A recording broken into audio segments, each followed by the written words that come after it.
Rádio França Internacional, emissões em língua portuguesa, são nesta altura 18 horas, aqui em Paris, a mesma hora em Maputo, 17 em Luanda, 16 em São Tomé e Príncipe. Lígia Anjos. E a marcar a atualidade desta quarta-feira, 15 de setembro, em Moçambique, a Associação dos Refugiados Ruandeses denuncia a existência de um esquadrão de morte ao serviço do regime do presidente Paul Kagame. Entrou em vigor esta quarta-feira a vacinação obrigatória para os profissionais de saúde aqui em França. Estes são alguns dos temas que vamos desenvolver neste jornal nos próximos 10 minutos, sob o comando técnico de Dusko Secolitos. RFI, a Rádio do Mundo. E abrir este jornal com notícias da Associação dos Refugiados Ruandeses de Moçambique, que denuncia a existência de um esquadrão da morte ao serviço do regime do presidente ruandês Paul Kagame, uma reação que surge depois do assassínio por homens até aqui desconhecidos do terceiro cidadão ruandês nos últimos 3 meses. O relato é do nosso correspondente Orfeu Lisboa. Karim Mandingo Revoca, comerciante de 49 anos, assassinado com vários tiros a queima-roupa na segunda-feira no bairro da Liberdade, no município da Matola, não é o primeiro cidadão ruandês morto em território nacional e já vinha sendo alvo de ameaças, diz o presidente dos refugiados ruandeses em Moçambique. Começou a sentir ameaças a partir de 2016. E as ameaças que vêm do governo do Kigali. Até hoje, essas ameaças nunca parou. Cleofas Abiari Meia denuncia, por outro lado, a existência em Moçambique de um esquadrão da morte ao serviço do regime de Paul Kagame. Esse esquadrão da morte do Kigali não tem outra razão, só porque quando você é refugiado, você não quer ser dirigido para esse esquadrão da morte, tem que ser considerado como inimigos. O presidente da Associação dos Ruandeses Refugiados em Moçambique recorda que o governo tem obrigações. Esse governo de Moçambique assinou na Convenção de Genebra sobre a proteção dos refugiados. Eu acho que tem que assumir as responsabilidades. Em comunicado, o Alto Comissariado das Nações Unidas para os Refugiados já veio lamentar a morte de Karim Mandingo Revoca, de Maputo para a RFI. Orfeu, Lisboa. Rumo até Angola, o presidente João Lourenço devolveu na semana passada ao Parlamento a lei orgânica sobre as eleições gerais, que era contestada pela sociedade civil e pelos partidos da oposição. O politólogo Olívio Quilumbo vê a decisão como positiva, embora alerte que o recuo pode ser meramente estratégico. Do ponto de vista geral, esta é uma análise positiva para a sociedade civil, por um lado, e para os partidos na oposição que trabalharam para a não promulgação, apelando ao Presidente da República. Agora, se o Presidente da República cedeu a esse apelo, cria uma ruptura entre o MPLA, porque o MPLA aprovou esse documento no Parlamento, sob duras críticas, sob debates acérrimos, sob pressão da sociedade civil, mas o Presidente acha que não, recua. Então, esse recuo pode significar uma desautorização aos seus, por um lado, pode significar uma ruptura com os seus, por um lado, como pode significar também um recuo estratégico, porque a não fundamentar, caberá aos parlamentares ou manterem ou seguirem essa pequena orientação não fundamental pelo Presidente da República, por se ele quisesse resolver o problema, era dizer, temos que mudar aqui ou ali, ou então atender a oposição, atender os colegas da oposição. Porque se não for atendido, ele vai à votação novamente e pela maioria do MPLA vai ser novamente aprovado. E, portanto, será um recuo apenas, por uma perspectiva de baixar a pressão, descomprimir a pressão que veio desses setores, oposição, sociedade civil, e o documento será aprovado. Portanto, é meu entender que devia ser fundamentado o Presidente achava. Não acontecendo, pode ser um recuo estratégico.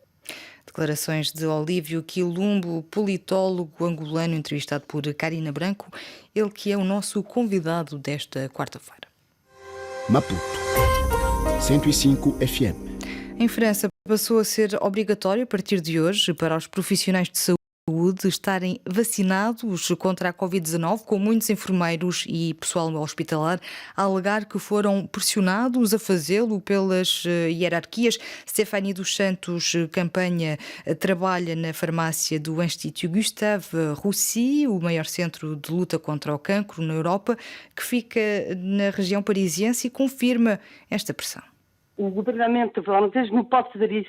A gente trabalha no hospital porque nós, como tive o confinamento e tudo, nós fomos trabalhar todos os dias, nós tiramos todas as férias, Nós trabalhamos sábado, domingo e agora o tratamento que o governo faz para o pessoal francês não pode ser. Nos hospitais há bastante pressão para que vocês se vacinem. Pode confirmar isto? Tenho pressão, tenho mesmo uma pressão. Declarações de Stéphanie dos Santos Campanha, que trabalha numa farmácia do Instituto Gustave Roussy, entrevistada por Catarina Falcão. A fotógrafa portuguesa Patrícia de Melo Moreira foi a primeira mulher fotojornalista da agência francesa AFP, a maior agência de notícias francesa, a expor no festival Visa pour l'Image. Aos 37 anos, Patrícia de Melo participou no festival em Perpignan com a exposição Mai Portugal, que esteve presente e que está presente até 26 deste mês no convento de Minime. Esta é a primeira vez que eu exponho o meu trabalho num festival de fotografia como o Visa. Estou muito contente por esta confiança que a AFP depositou no meu trabalho. Foi incrível ver as minhas fotos, porque eu normalmente não vejo as minhas fotos impressas, não é? O nosso conteúdo é muito online, é uma agência de notícias. Esta exposição tem o nome do meu Portugal porque não havia nada mais óbvio do que exatamente isso.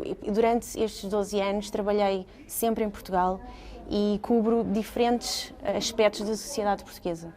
E, obviamente, Portugal e as suas tradições, que têm um sem número de tradições que são muitas vezes desconhecidas para o público internacional e que fotograficamente são extremamente interessantes, como por exemplo duas das fotos que tenho aqui expostas pertencem a uma tradição que existe todos os anos em Lisboa, que é a celebração do Dia de Santo António. Desde que eu comecei a colaborar para o France Press, decidi começar a acompanhar este dia, a preparação dos marchantes e depois todo o processo até chegarem à avenida, e é sempre uma coisa, uma celebração, uma festa e uma tradição ao mesmo tempo, que os portugueses e também os turistas recebem muito bem em Lisboa.